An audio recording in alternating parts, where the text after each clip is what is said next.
Құрметті оқырмандар, құрметті серіктестер, бүгінгі екінші күнгі сабағымыздың екінші бөліміне қош келдіңіздер. Бүгін біз нөлден бастап Instagram парақшаны ашып және де дұрыс толтырып үйренетін боламыз. Егер сіздердің Instagram парақшаларыңыз болатын болса, нөлден бастап ашып жатқан жерін өткізіп тастап, толтырып жатқан жерінен кірсеңіздер болады, өткізіп жіберсеңіздер. Болмаса, өз парақшаларыңыз сол жерде қала беріп, келесідей бір жұмыс парақшасын ашсаңыздар болады. Олай болса кеттік. Бізге алдын ала өткізіп алған Instagram парақшаға кіретін боламыз. Менде мына жерде өзім жүргізген аккаунттар бар. Ол сіздерде өздеріңіздің аккаунттарыңыз тұруы мүмкін, болмаса жаңадай вообще болмауы мүмкін. Сондықтан да біз мына жаққа создать новый аккаунт деген басамыз. Астыңғы жағында көк сызықпен бірге тұр. Мінекей қараңыздар.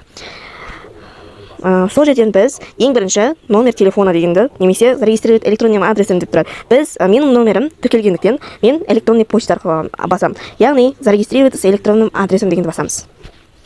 Ол жаққа сіздер өздеріңіздің электронный почталарыңыздың адресін жазасыздар. Мысалға, emil.gmail.com деп жазылып тұруы мүмкін. Мысалға, сіздер қалай ашқансыздар, соны тура жазасыздар. Егер де электронный адресімді білмеймін десеңіздер, сіздер Gmail аккаунтқа кіресіздер. Дәл осы неге кіресіздер. Одан кейін жоғары жағында, мына жақта өздеріңіздің логотиптарыңызбен бірге аккаунттарыңыз тұрады. Соны басасыздар.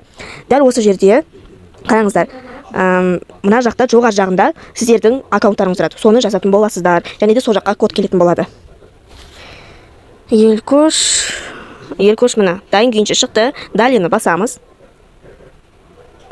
Және де пароль ойлап табамыз. Сіздер өзіңізге қажетті парольді жазасыздар. Және де ұмытып қалмауыңыз керек. Ұмытып қалам десеңіз, дәптерлерге жазып алыңыздар. Және де құрметті оқырмандар, мына жақта запомнить данные для входа деген тұрады. Соны птичка ұрыңыздар. Себебі егер де ұмытып қалған жағдайда автоматически кіруге мүмкіндік береді. Далені басамыз. Және де туған күндеріңізді жазасыздар.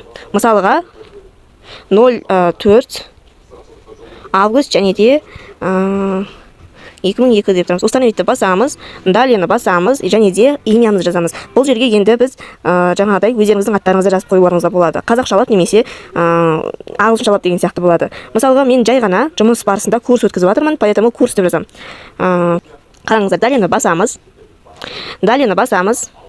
Принимаю дегенді басамыз. Алдарыңызда дәл осындай жаңағыдай фото, профиль, анау шығуы мүмкін. Оның барлығын біз пропустить дегенді басамыз. Және де қош келдіңіз деген жазуымен бірге шығуы мүмкін. Барлығынан пропуститті басып өткізіп жібереміз.